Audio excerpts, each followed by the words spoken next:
Welcome to part 2 of the monthly interviews Australian writer and poet David Grant Lloyd, DG Lloyd for short. This part of the interview focuses specifically on the book Alive in Dubbo. And actually I remember when I first met Gordon Hewitt, who was the editor of the monthly, as I said in my previous video, and I met him through another Australian writer, Mark Mordew. Gordon and I met through Zoom, and he'd finished reading Alive in Dubbo, and he said, quote, "You're not just telling the story of your life and the story of your hometown, you're telling the story of Australia," end quote. And yeah, that was not only very flattering, it was like a relief in many ways. Because it's a wonderful compliment. It's an exhilarating feeling, but it's also very much a relief when someone reads your poetry and they totally get what it is you're saying. You know, they totally comprehend what you're doing. So yeah, that was great. So we pretty much hit it off from the beginning. Anyway, his next question, focusing on Alive in Dubbo, asking how the book came about. And as I told him, it's been an incredibly long journey, because I've been writing poems for so many years, for half my life or so, about my life in Dubbo, interactions, experiences, all that, and over the years I've just been compiling literally hundreds and hundreds of pages of poetry, and I knew when it came to submitting to various publishers, I'd have to discriminate against them all and just compile what I felt were the best poems and try to put them in an appropriate order. And anyway, yes, as I mentioned in the previous video as well, Flying Islands, an independent publisher just outside Newcastle, they were the ones who agreed to publish the book. And there's the cover there, Alive in Dubbo, DG Lloyd. Nice big picture of it. And he asked about the structuring of the book's contents. And as I was just saying, it was like putting aside a lot of the poems that I thought still needed a bit more work, and just focusing on the ones that were truly complete, and then putting them in just the right order, because the order of the poems is vital as well. So that took quite a bit of perseverance to get the order. I basically went for a chronological approach, a chronological marking various points in my life in Dubbo. And he says the poetry is highly layered and covers many topics and ideas, and asks if that was a conscious effort. It became a conscious effort after a while. I sort of started off, as I say here, and I think a lot of writers do start off like this. It's almost just like a journal in a way, or a diary, documenting your own experiences and whatnot. And rather than prose, I was just sort of doing it in a more poetic style, more verse rather than prose.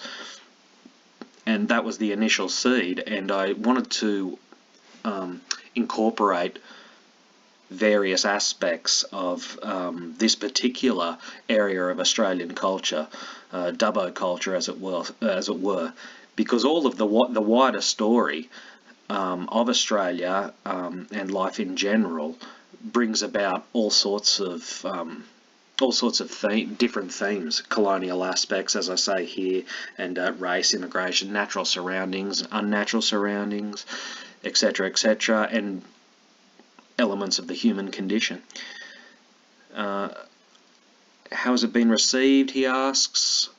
So far it's been fairly well received, but there have been some mixed reactions. Some people really like it and they totally get it, like Gordon himself, as I mentioned earlier. And some people have come across come across a few poems that made them feel a bit uncomfortable. It's very honest, and so there are some poems that can tend to make some people a bit uncomfortable. But that's a bit unavoidable sometimes, I think, not just with poetry, but with art in general. And when I did the reading in Glebe, for those of you that don't know, in Glebe is in Sydney, for the launch of the book, there were a few people who decided to buy the book just on the strength of that, of the reading. So yeah, as I said, mixed reactions, and that's the way it usually goes. And he's just provided another poem here, South High, from Alive in Dubbo, and asked has it been nominated for any prizes. Well, so far it's won the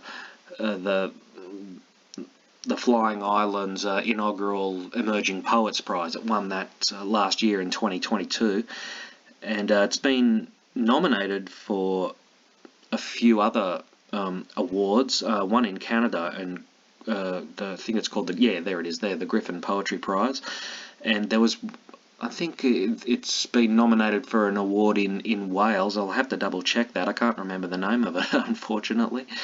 So yeah, and I think the publisher got back to me and said that they wanted to nominate it for this year's New South Wales Premier's Prize for literature, or for poetry rather, which is coming up shortly.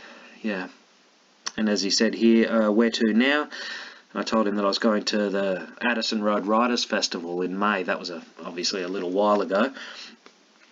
And that was a great festival. A lot of really talented writers, and I even met John Pilger, legendary Australian journalist. That was that was pretty much the highlight for me. Anyway, I was just so starstruck when I met him. I'm like, wow! And he wasn't even supposed to be a guest there. He was just, checking out the scene. But I got to hang out with some other great Australian writers like Magdalena Ball and Alan Fyfe.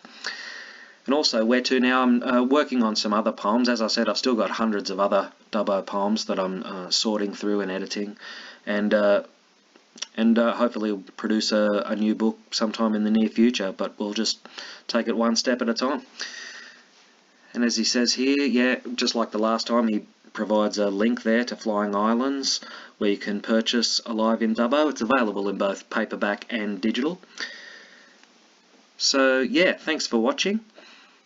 And as I said, I'll leave a link in the description as well to the monthly. As I said, they're an organisation in Northern Ireland, Belfast. They give a platform to emerging artists, poets. So yeah, check out their website. It's very interesting. Okay, thanks for watching. Cheers.